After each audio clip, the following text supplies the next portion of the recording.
Tagged on his deal. And Colts got a chance to prove that. Yeah, that means Pat score 40 again. I was just going to say, Patriots don't feel that way. We'll get to Kevin Durant in a second, but first, some NBA preseason action. LeBron James, first game at the Staples Center, didn't disappoint. Coast to coast for the dunk. Didn't play in the second half. Lakers dominated the first half. Nuggets ended up winning by 2 at the end. Nice little home debut for LeBron. The first game they played was in San Diego or somewhere. Yeah, I saw a few of the Kobe fans out there with 23 on. I saw them. They trying to hide, but I saw them. Oh, okay. All right, you saw them. Yes. Let them know. Rockets Grizzlies, Chris Paul shows off the vision. Nice assist through the legs to Melo outside for 3. Oh, I'm hoping I see a lot of this year.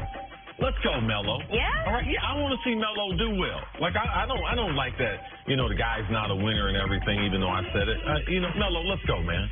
Go get it, Melo. Reputation. We going for Golden State this year.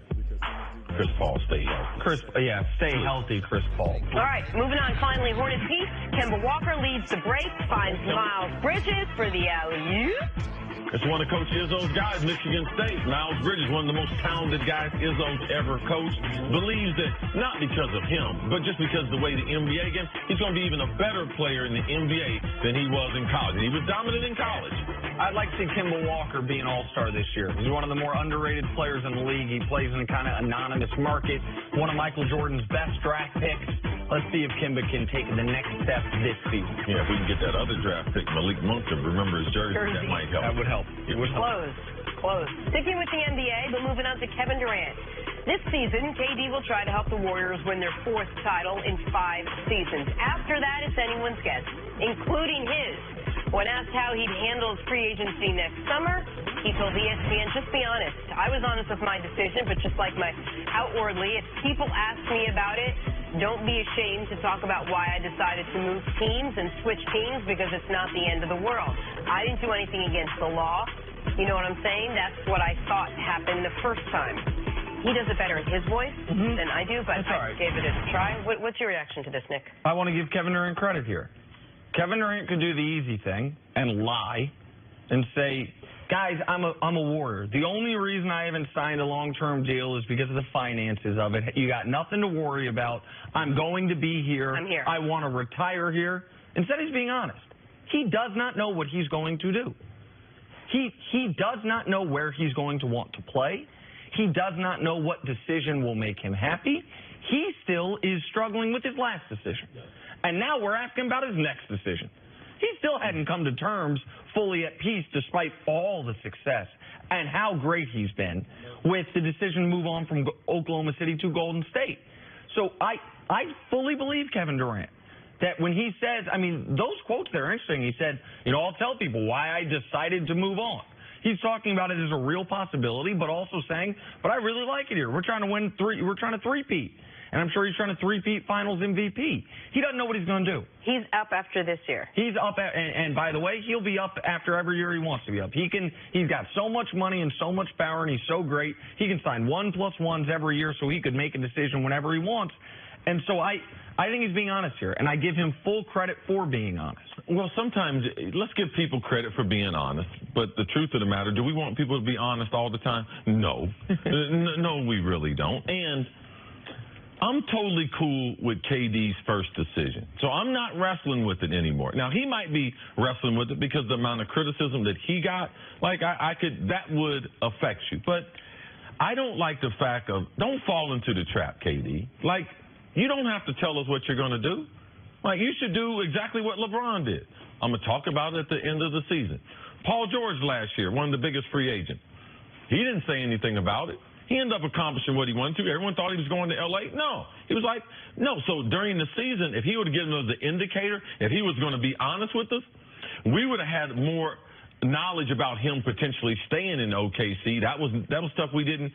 I don't believe that helps the public. I don't believe being honest in these types of situations, they help the player, because what he should be trying to concentrate on is trying to be the best Warriors team. Boogie's never won. Boogie's coming back from an Achilles injury.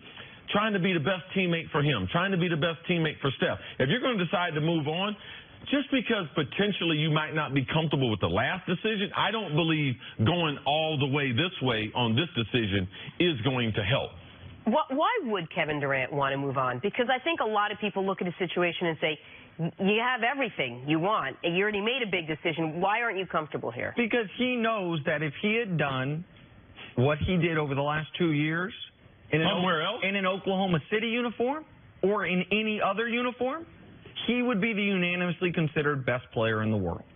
If he went toe-to-toe with LeBron in the finals and won, and he wouldn't have that backlash. He wouldn't have that love-hate thing like people coming at him. And that's something, obviously, LeBron realized that when he tried to be the villain, when he went to Miami, like, I'm going to be the villain. LeBron was like, listen, I'm not a villain. I don't play a villain well. It's not my real character. Kevin Durant is not that mean, tough, fight-back guy. No, and I think because he's been criticized so much, Nick, that's why he said this time, I'm going to be honest. Absolutely, because we know he's in his mentions on every social media platform, and it does affect him what people say, or at least he would say it doesn't affect him, but he at least sees it. He at least cares enough to respond to it. But so there's the non-basketball and there is the basketball part of it. The reason he would leave on a basketball perspective is to give himself a chance to take the crown from LeBron rather than get it by default.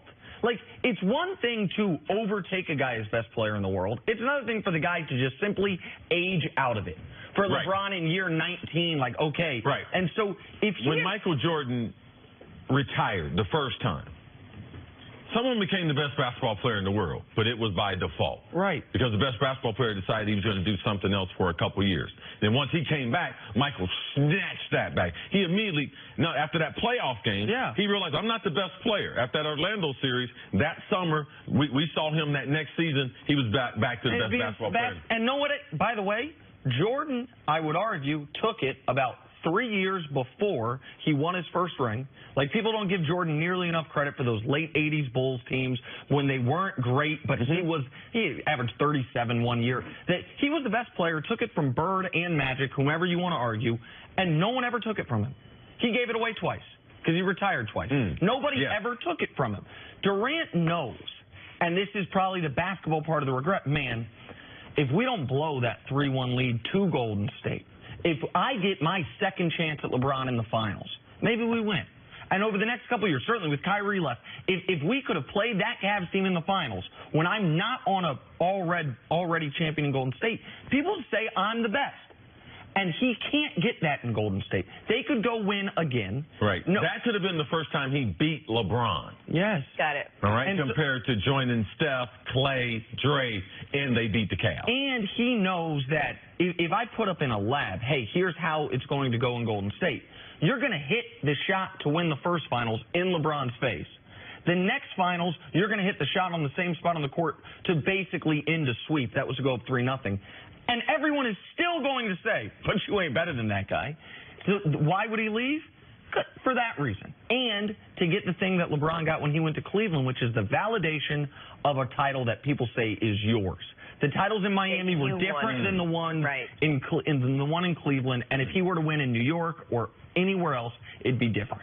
All right, we got to take a break. Let's talk some football on the other side. What is the real reason Jerry Jones refuses to part ways with his head coach? Next on First Things First.